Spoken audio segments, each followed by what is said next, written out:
जम्मू कश्मीर में आतंकवाद विरोधी अभियानों में लंबे समय तक हिस्सा ले चुके सेवानिवृत्त लेफ्टिनेंट कर्नल मनोज कुमार सिन्हा से एक कार्यक्रम में एक युवक ने पूछा, मैं सेना में नहीं हूं, लेकिन मैं किस प्रकार से अपने देश की सुरक्षा में सहयोग कर सकता हूं? लेफ्टिनेंट कर्नल सिन्हा ने जो उत्तर दिया, उसे हर भारतीय को सुनना और समझना चाहिए। सिंपल बता रहा हूं मैं, देशी बताऊंगा मैं। Learn to fight. Smitin Gawali, everybody, learn to fight. And you want to help the armed forces in war? I'll tell you now. In 1965, when the war broke, there was a bunch of jokers in UP. When the army was moving out of the cantonment, they dug the road so that they do not reach the borders. Ladies and gentlemen, whenever that happens again, we have enough jokers in our country ready to do that, and they are planning. Are you guys ready to fight them here? Because वो army नहीं लड़ेगी. I'm telling you the battle that you need to fight. Get ready to do that. Get organized and be ready for that, because those jokers are getting organized. And you know what you got to protect? No armed forces and no paramilitary forces can protect. You know what we need to protect? We have about 1.5 lakh kilometers of highways with thousands of bridges in between. We have railway tracks, 1.3 lakh kilometers. We have extra high voltage transmission lines, 1.8 lakh kilometers. We have optical fiber cable network into the ground, which is 36 lakh kilometers. Then all of these can be physically attacked and destroyed at all these places. कोई सेना, कोई paramilitary force नहीं रोक सकती है। ये आपको खड़े होकर रोकना पड़ेगा अगर देश को जरूरत पड़ी।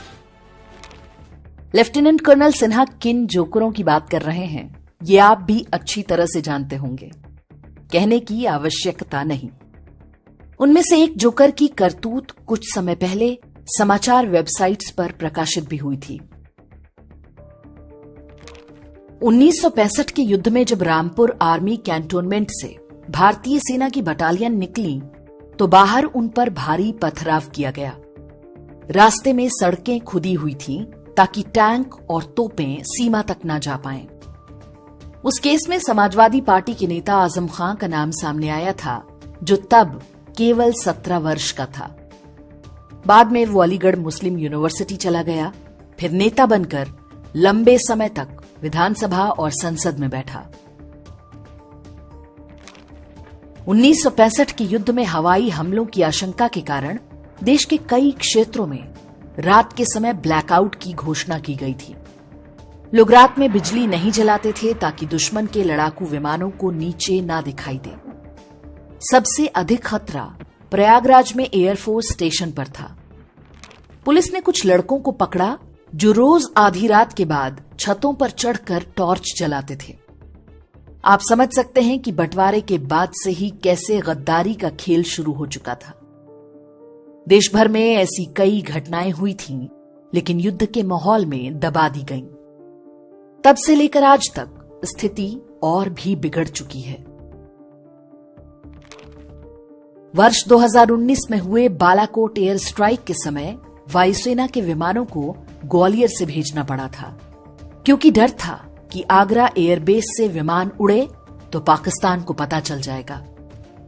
मुंबई समेत देश के सभी महत्वपूर्ण हवाई अड्डों और एयरबेस के आसपास अवैध झुग्गी बस्तियां दिख जाएंगी। जब भी इन्हें हटाने की बात होती है, या तो राजनीति आड़े आ जाती है या अदालत रोक लगा देती हैं। उत्तराखंड के हल्द्वानी में जिस भूमि पर बनभूलपुरा नाम की बस्ती बसाई गई है, वो चीन की सीमा तक जाने वाली सबसे रणनीतिक रेल लाइन के किनारे है।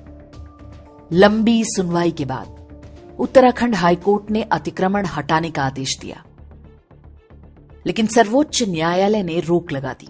कहा कि 50,000 लोगों को ऐसे नहीं हटा सकते, उनको घर और जमीन दी जाए। भारतीय कानून अतिक्रमणकारियों को ऐसी कोई छूट नहीं देता। फिर ऐसा निर्णय क्यों सुनाया गया होगा, उसका आप अनुमान लगा सकते हैं। सुप्रीम कोर्ट आज भी उस याचिका पर कुंडली मारकर बैठी है। मजहबी आबादी अब धीरे धीरे पिथौरागढ़ के सीमावर्ती क्षेत्रों तक पैर पसार चुकी है। उत्तराखंड सरकार ने अवैध मजारों और दरगाहों के विरुद्ध बीते वर्षों में युद्ध स्तर पर कार्रवाई की है, लेकिन न्यायपालिका सबसे बड़ी रुकावट बनकर खड़ी है। वर्ष 2018 में गुरुग्राम में सेना के डिपो की दीवार से सटाकर मस्जिद बनाने की घटना आपको याद होगी। शीतला कॉलोनी, जहां 100% हिंदू रहते हैं, वहां रातों रात एक 3 मंजिला मस्जिद बन गई, इस तरह से ताकि सेना के डिपो पर नजर रखी जा सके।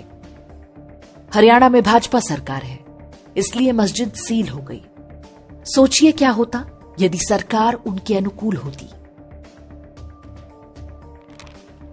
दिल्ली में सेना भवन के बिल्कुल पास सड़क के बीचों बीच बनी सुनहरी बाग मस्जिद को हटाने की बात हुई तो हंगामा मच गया।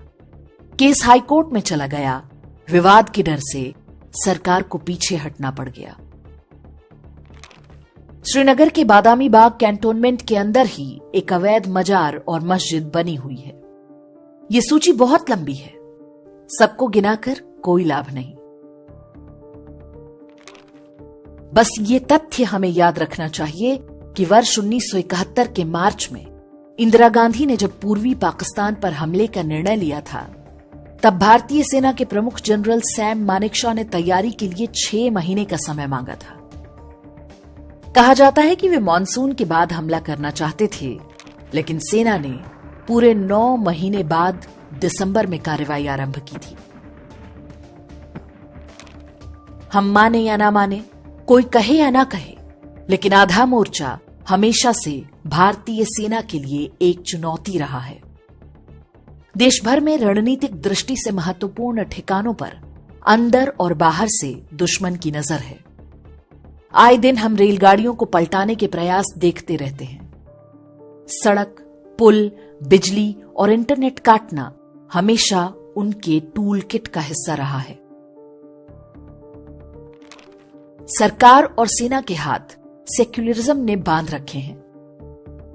न्यायपालिका को राष्ट्रीय सुरक्षा से अधिक अपने एजेंडे की चिंता हो सकती है, लेकिन एक सामान्य नागरिक के रूप में हमें स्मरण होना चाहिए कि ये देश हमारा है। यदि हम अपनी आंखें और कान खुले रखें तो युद्ध हो या शांतिकाल, शत्रुओं के सारे षड्यंत्रों को विफल कर सकते हैं। लेफ्टिनेंट कर्नल मनोज कुमार सिन्हा ने जो कहा, उसमें बहुत गहराई छिपी है। इसे हम समझें और इस पर अमल करें, इसी में हमारा हित है।